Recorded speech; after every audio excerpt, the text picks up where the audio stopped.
morning. Welcome to 10 Talks, another conversation all about figuring out how women win our way. You know, Kathy and I are on this journey. We're excited to figure this out. We want you involved in it.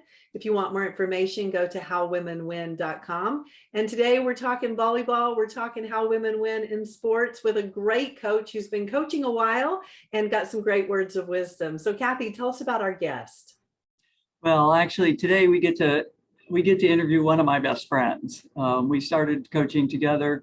We're together for 5 years, and then she peeled off from me at Kentucky and went to the University of Florida, and has never ever looked back, and didn't feel bad at all about just stomping my teams after she left. But Mary Wise, 1,000 wins, the most of any active coach.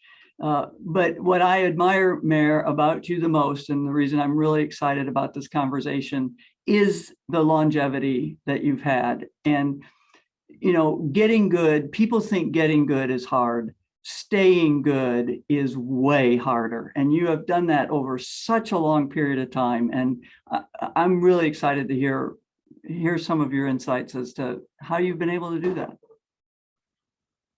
Thank you both.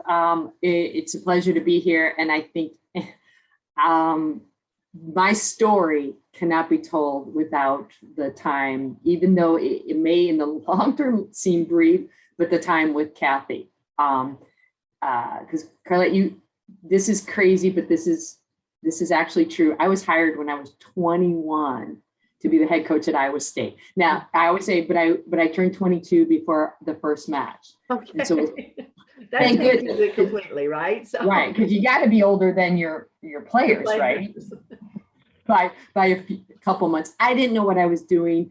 I was very lucky to have been given that opportunity. Obviously, it was a very different era, way different. But spent 4 years at Iowa State, moved to Kentucky when I got married, and it was, it's a great story for another day of how I ended up calling Kathy to ask if I could get on her staff. And Kathy was out of town, her husband answered the phone, and he was all excited about it. When I got off the phone and I'm talking to my husband, he goes, "Well, how'd it go?" And I go, "It went great." I talked to her husband and he was all for it. Because her role at Kentucky was changing. She was taking on some administrative responsibilities. And Mark goes, you didn't talk to Kathy though. No, but her husband was all on board. That's how badly I wanted that position, that to be able to work with Kathy. And so 5 years with Kathy while she was, I know you've referenced in previous conversations, the book she wrote back in the early 2000s. I want to say I was there for the writing. Yeah. And I do not hesitate to tell people that when we used to go out on those morning runs and Kathy would have all these ideas and she'd get to talking, I was all for it because that's how I could keep up with her. She'd be talking about this book she's going to write and I could keep breathing while she did the talking. We'd go on these morning runs and it was a phenomenal 5 years. And part of that journey was the day I found out I was pregnant with Max, and called her and told her over the phone. And she said, "Why don't you come on over?" We were working across the street. Again, she was half administration, half coaching volleyball. And it wasn't 2 minutes into the conversation that you said, you always said that you wanted for women to be able to coach. And if you felt that way, we had to make it work.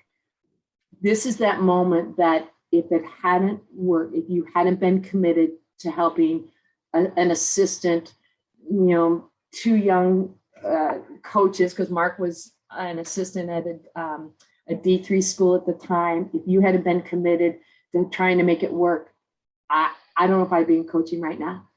So, you know, we have those moments in life where she didn't hesitate. Now we had to kind of figure it out, but you were probably one of the best news on a Tuesday. And especially that you were going to have the baby in the middle of the season. Oh yeah, there was that. What do you guys? You got any family planning here? Can we? Clearly not, ladies. Details. October. Well, like babies come when babies come. October 18th. Oh, and there's more stories for another day about how the baby was almost born in Austin, Texas. And yeah, lots. But the point being that I stayed in coaching because of that conversation. Kathy helped make it work. And kind of so that it wasn't going to be easy, but if you create that village, you have the support system, you can raise kids and coach. And then that Florida job came open, and Kathy's exactly right. We have remained such good friends. I've stayed at Florida ever since, but I can't tell my story without telling about the time, those days with Kathy. She kept me in coaching. Well, and here we are a few years later, we're starting on book 2. That's how Kathy and I got connected, as I read the book and said, there's more to come. We're in a new generation. We're doing all kinds of different stuff. This was a great start. Let's unpack it. Let's get to know the how. And we've started that journey. And Mary, you're just a great example of really going through the journey as a woman, as a young coach, and the transformation that's happening constantly, not only for you as a coach, but also for our players, for our world that's happening. And that's what Kathy and I are really just curious about and committed to figuring out is how do we set women up to really win and be successful according to their definition. And you've already given us one, and that's about having somebody who's supporting you so that you can have your family and do what you want to do. Let's step into really the hard, cold facts about being results driven and needing to get those W's for you to keep your job, and also to coach the girls to be great young women, because we want to coach them up as well. So take us through a bit of what you've learned and where you are today with just understanding that. Yeah, such a good question. I think from a personal standpoint, over the years, I was just as guilty as I think our players are of being results driven. So much so that if we lost, this sounds terrible, but I'm going to admit this, that if we lost, I didn't want to go out to eat. I did not want to be seen in public, because I didn't want the shame of, well, she probably should be watching film. They lost today. That I got so consumed in that who I was had to do with the results of our team's performance, which is ridiculous. I never would have lasted in coaching this long if I stayed with that I had to separate the team's results from who I am, just like players have to separate what they do from who they are as people. Volleyball is what they do. It is not who they are. And they so many of them come so driven to look at just the results. The won-loss record, their hitting performance, how the stats, what they pass. And when they are results driven, it's so hard to learn, because if you're results driven, it's tough to allow yourself to fail. And failing is the only way you can grow your game in practice. You have to fail to get better, because you have to keep raising that bar, be more challenging. And that's not easy to convince all of them of that. And that's part of it. Where I had to grow as a coach is no different than what I'm trying to do in helping grow the players. So we deal with a lot of kids in volleyball, and maybe it's just kids these days, who are perfectionists. And at your level, the kids that you're recruiting, they haven't had a lot of failure. They've been the best kid in the gym probably from the time they were 10. If they're ending up on the Florida team. And so now you're getting them at 18. What are the strategies that you use to try and convince them and to get them to learn, to go through the wormhole of failure? It's the $1 million question, to have them understand that, we talk about the growth mindset, compared to the fixed mindset. And, we kind of lay out this is what ideally you want it to look like, but it's so hard. They can watch videos and read articles and go, yeah, I want it. That's who I want to strive to be. And it doesn't look anything like that as they're failing. So one of the things I talk about is make your strength your strength. Every player that comes in has a strength. And make that your strength and own it and embrace it. And we're going to celebrate it and we're going to recognize it.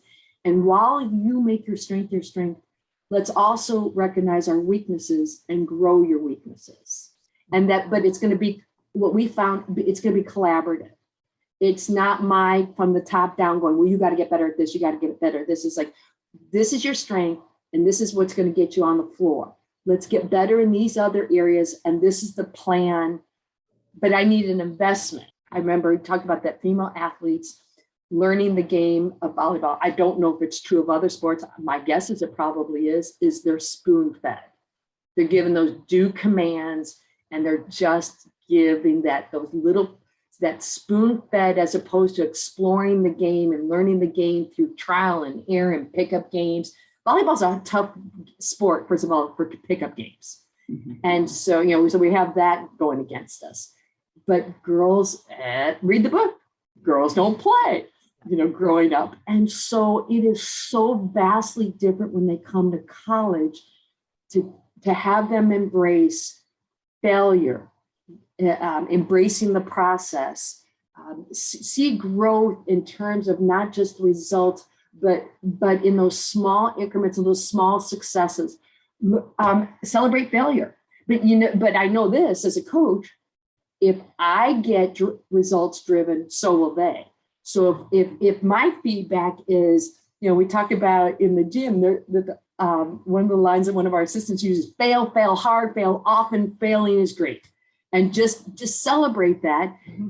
But boy, what a mind, paradigm shift it is for players. They've never failed. No one likes to fail. Kathy, you would have been awful at that as an athlete. And you didn't fail very much either. Yeah, and Mary, the thing I'm really curious about when we talk about identity is their identity is as a winner, or and as a top athlete, and as somebody who's very, very successful. And so I want to hold that as an athlete, and then I want to bring in the part that we're so curious about as women, is that desire to please and that desire to be liked and to belong. And we've got all of this stuff going on in us as we're going in to compete, and to really compete against the people that we care about from a teammate's perspective. You two, as dear friends, talked about just how much that hurt to compete. That to me is that woman side of us, because I think guys somewhat thrive under like, bring it, let's do this. And so what have you found as a winning strategy when we talk about failure, identity, and competing? I think for me, the most important thing to do is that I connect to each of those players on a personal level. It has nothing to do with their game. That if I can build trust by getting to know them, you can't build trust unless you know them as individuals. And as I get to know them and they learn to trust me and I can trust them, then that's the foundation from which growth occurs. If I just come at it straight from a transactional, we need this to win and we need you to do this, it hasn't worked for me. So that is what I have found. The time spent investing into who they are as people. And some, like Carly Snyder that you interviewed earlier, she made that really, really easy. Some players, it's not as easy. They've got that guard up, and that is much harder. Learning to be vulnerable. If I'm going to ask them to be vulnerable, I have to be willing to do that myself. And then that was a lesson learned later in not right away. I wanted to be this, I got this. I'm a coach. I'm raising kids. This is easy. I got this. Yeah, that was all BS. 22, right? That was cute. It was hard as hell, and kept looking back on it. I probably did not do any younger women coaches a favor by acting like it wasn't hard. I think if I had been more true to myself, no, it was really hard leaving Lexington and my best friends and family to go to Gainesville, where I didn't know a soul. No, that was really, really hard. And so once your kids struggle at times. I remember some of those things and stuff is, when with moms, now all of a sudden, a youngster is not doing well in school or is, not succeeding or maybe sick. And so now what?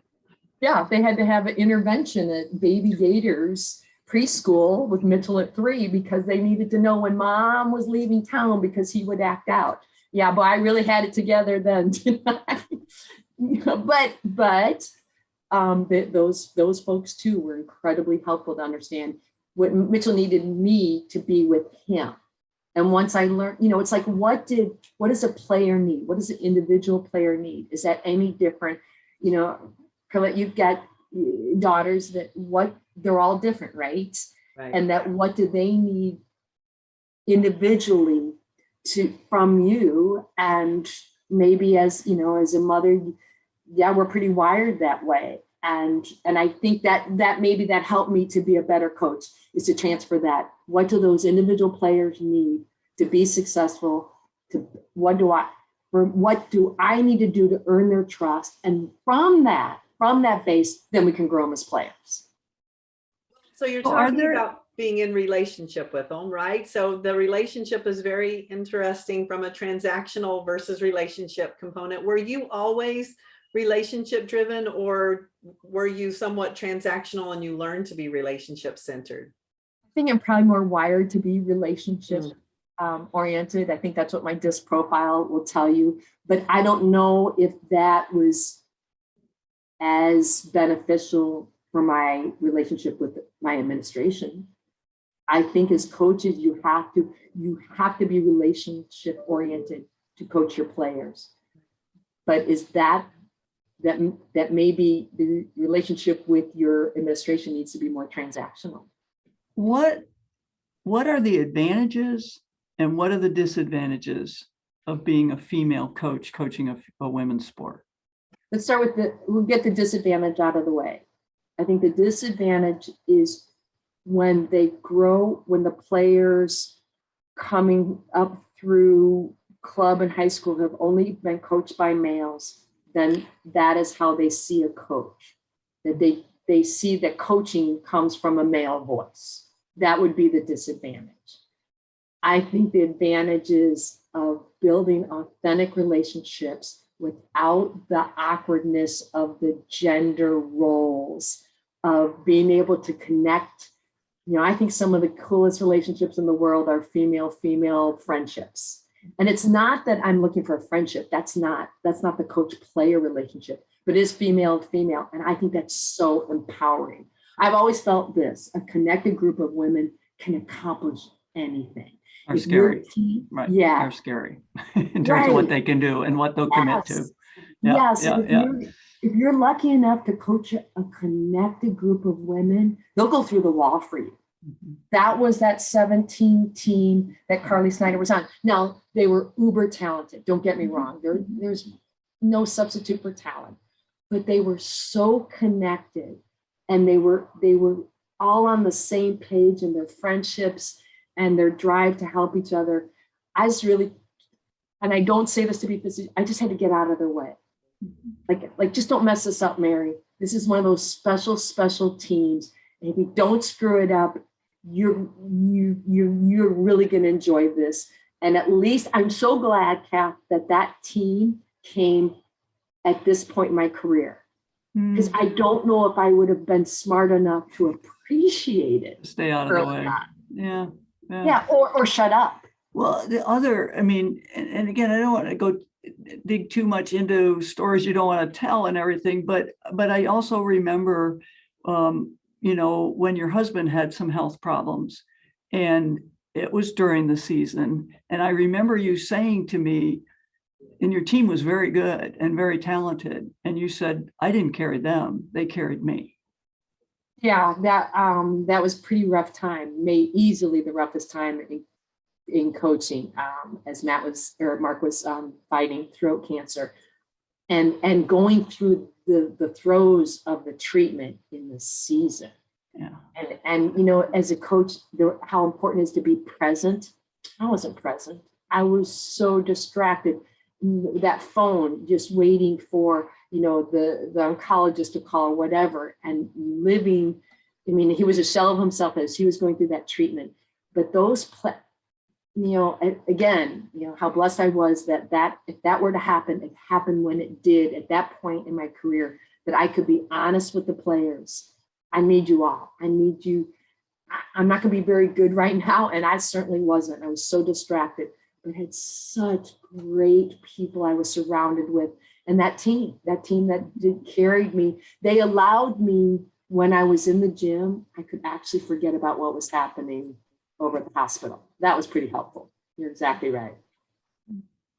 Yeah, that's very, very special. And talk about just that connection piece is so much deeper than anything to do with volleyball or anything from that perspective. And so you've been beautiful in terms of just sharing with us that journey of the relationship, the female to female relationship.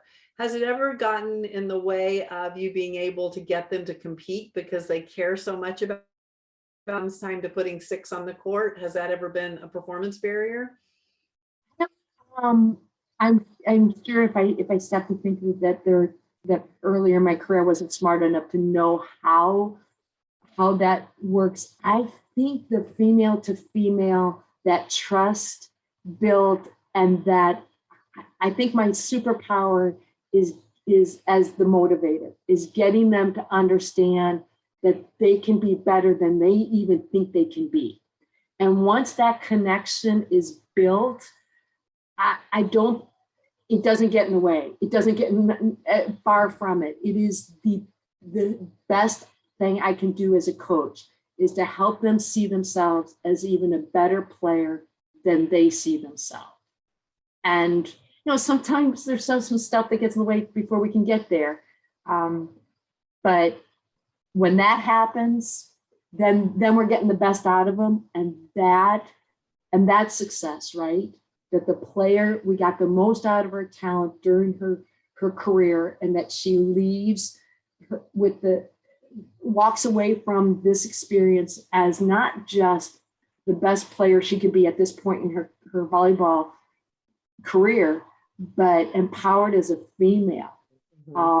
And to feel confident, and the ability, you know, all those things of being able to stand up in front of a group and speak and to have fierce conversations. I talk to them all the time. Don't you dare take a minimum wage job, because you know I'm going to come back and haunt you. I may be, after I'm over at Shady Acres retired and I'm at the, you know, I leave this earth, I will come back to haunt you if you take that minimum wage. And they'll laugh like, oh, here comes Mary's speech again. But I want them, those lessons learned. And I, you know, at that time, do they really want to hear it? But that, I hope, away from it, kind of the way Carly did. And when you guys interviewed Carly, is that she was far enough away to look back and know that there were some struggles and uncomfortable times, and may not have, you know, understood where I was coming from. But in reflection, if I can help empower them to be the best version of themselves, to grow, to take risks, to know their strengths, I'd say that's a pretty good win. You know, I think that starts as coaches and your staff. I say that you coach to who they are, not to who they are not. But also who you want them to be. Like, are you truly, as a coach, honoring the truth of who they are versus who you wish they were? Well, I think you have to have this is who they are. And obviously we're growing their game, right? No question. But every player is going to have a deficiency. And some of the kind of those deficiencies are physical. Sometimes they're not. And we can get so caught up in, well, she's not this and she's not that. And okay, I get that, but man, we can go down as coaches, we can go down a rabbit hole, and then I just don't know how beneficial that is to anybody. So let's coach to who she is. She does this well. We're obviously going to keep trying to grow her, but make her strength her strength. And I think that's important. I said that for the players to see that. I think it's important as coaches as well. Otherwise, those staff meetings are going to get really long and they're not going to be very productive.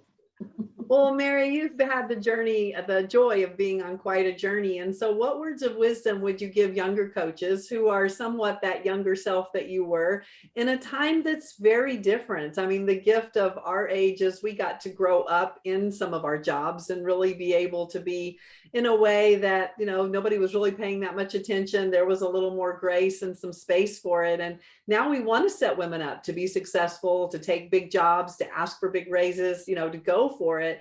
And yet they still are some young coaches. So words of wisdom? Oh, such a good question. And I love that piece about, yes, as we were going through it, there was more grace. And now we don't we may not give coaches enough time. We may not even give players enough time. Players may not give themselves enough time. They enter the portal. I like that. I'm going to use that line a lot, that we all need to give ourselves more grace.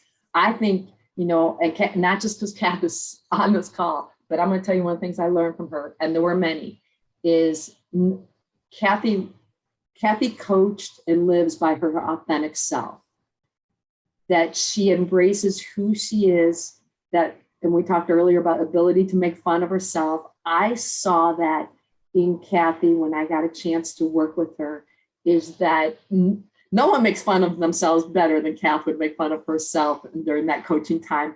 But she was always true to herself. She wasn't ever trying to be somebody else. She was always trying to be a better version of herself. She was, and well-read, always made me feel bad because I wasn't reading as much as she was. That's why we had to go on those runs so she could tell me what she was reading, and I could, through osmosis, learn what she was learning. But I think as young coaches, the sooner you can know who you are, we're always trying to be better and try and be the best version of yourself and grow and learn. But if you cannot spend energy and time and effort trying to be somebody who you're not, because your players are going to see right through it, and you don't have enough energy to do that. So as soon as, like, who am I? Who am I? Why am I doing this?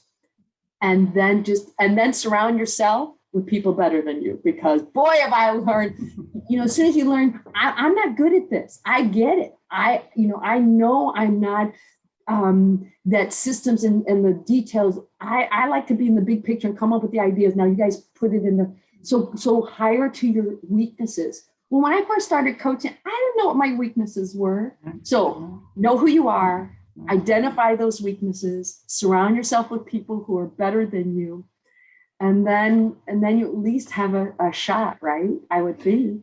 Well, I think one of the things we're trying to have come out of this is not only for us to learn more of the, you know, how do women win? What is unique? Where are our strengths? You know, where are there places where we might step on a landmine? But also, I mean, what Carlette does for a living is well-being coach, is coach people to discover who they are, coach people to learn what that authentic self is. And I feel as if the thing that's changed, and both of you have mentioned it, the thing that's changed for women's volleyball, and you remember this, Mayor, it's exactly what we wanted. We wanted fans in the stands. We wanted media. We wanted television. We wanted attention. Now we got it. Oh, crap. Now everybody's watching. Now when you go out to, I mean, I could go out to dinner in Lexington after when you and I were here. There wasn't going to be anybody that even recognized us. And if they did and introduced themselves and we said we were the volleyball coaches, they would go, oh, really? How nice. When's your season? It's like, we're in it. We just lost a big match. Thanks for asking. Okay. There's no, I mean, you know, there's nothing like that for you in Gainesville anymore. There's nothing like that, you know, for these young coaches that are getting these jobs as first-time head coaches. And there's 2,500 people, 3,000 people in the stands. I mean, that's part of what's shifting the paradigm. And so now I think the whole thing that both of you are so skilled at and knowledgeable about and recognize is now you really, really have to know who you are and how that is different from what you do. Yes. And from how you relate to people and those kinds of things. And so, yeah, part of this is trying to get more folks that do what Carlette does for a living into the systems and convince more athletics administrators, hey, you want to hire this young coach that's on his or her, mostly her, we hope, way up, that was a 30 under 30, you know, that's been a really successful assistant. Well, for God's sake, make a commitment to them and don't let them fail. Give them somebody who can life coach them here, not about X's and O's, You can hire that and you can learn it, but really, give them somebody that can help them succeed in figuring out who they are. 100%. And the sooner they learn that, the X's and O's are going to be a lot easier. Yeah. It's been that, it's so true. I'm all, just like I said, all for hiring the young coaches, but just can't throw them to the sharks. Like, right. Don't throw them the car keys in their office and say good luck. And then 3 years later, wonder why you're firing them. Well, and what's really interesting about this conversation is if we think back to our younger selves, we thought we knew it all. I mean, in a confident, strong way, not an arrogance way, just it's like, we love this, we're passionate about it, we will read books, we'll talk to people. I mean, there was energy and enthusiasm and commitment that was deep and loyal. And I feel that way with the young coaches I have the opportunity to serve and support, is that they feel like this is their chance. And as women, we want them to have that chance and to shine and to be really strong and see that strength comes with getting support. And that's a new one for women that I really want us as strong women to say to the younger women, get support. It means that you're setting yourself up for success. It doesn't mean you're not good at it or that you can't do it. So Mary, when you think about that, knowing all the people that you know and the journey that you've been mentoring and just, young women and coaches, how do you really encourage women to be vulnerable and strong by getting support? I certainly have talked about it too, and it's interesting that the subject of raising children while coaching, that hasn't changed. It's hard then, it's hard now, but that village, you have to, if you're going to coach, and I think in volleyball, I don't know if women's basketball, I said this, I think women's basketball, their salaries are a little bit different. They may be able to hire the help, more help. Right. Where Kath knows, man, the village we had to try and make it work, it is so important. Now take that same concept of ask for help, get help, help raise your children. Do that with your team of seeking out people in your department that do it well, other coaches, and try and learn from them.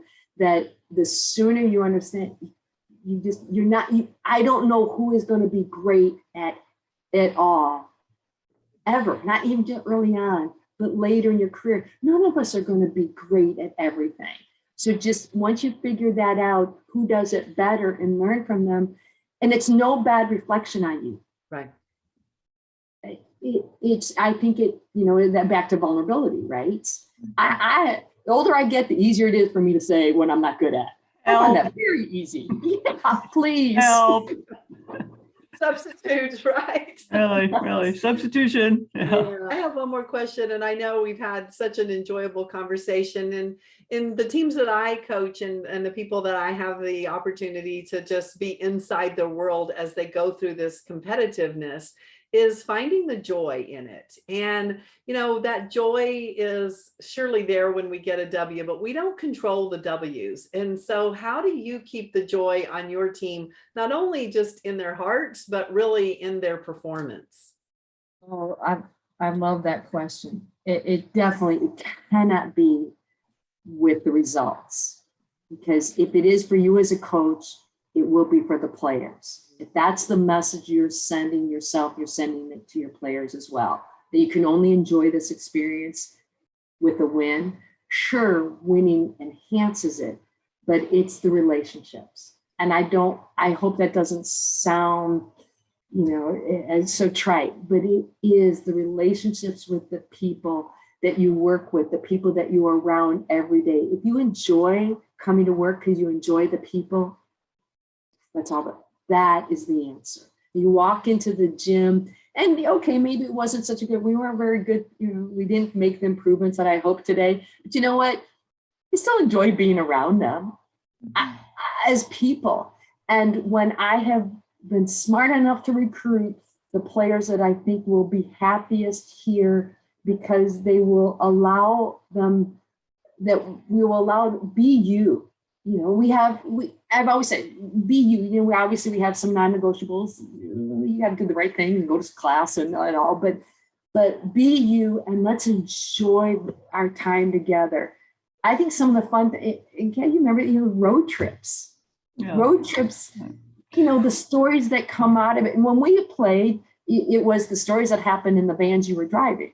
Right. Or riding it. Okay. It may look a little different on the charter plane. I think another thing for younger coaches is to realize, and I remember us remarking about this and me feeling this, when you had a team that you liked being around, they recovered from losses much quicker than I did, or much quicker than the coaching staff did. And so if you just will go into the gym the next day, I mean, that's one of the fun things about coaching young teams. Young teams don't know what they don't know. They get the crap kicked out of them. They know they played pretty bad and everything else. And they come into the gym the next day and it's like, boy, you're going to make us better, aren't you? And if that doesn't get you geared up to get back after it, then you're in the wrong profession. And so it's like, hey, get over yourself. I know that you were embarrassed by how they played last night. It's not about you. It's about them. Get in there and try and make them better. Oh, there it is. There is your answer. When you tell the young coaches, it's not about, it's not about you, even though there's enough times where others are trying to make it about you and you may be trying to make it about you. But the sooner you learn it's not about you, the happier you're going to be.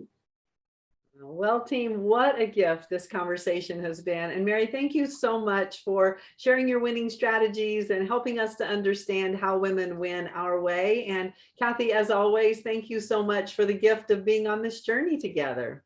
Thank you, Carlette. I applaud you both. Good stuff. Thank you. Okay, team, it's up to you. Go out and figure out how you want to win your way. Again, love to have you on our journey. Go to howwomenwin.com.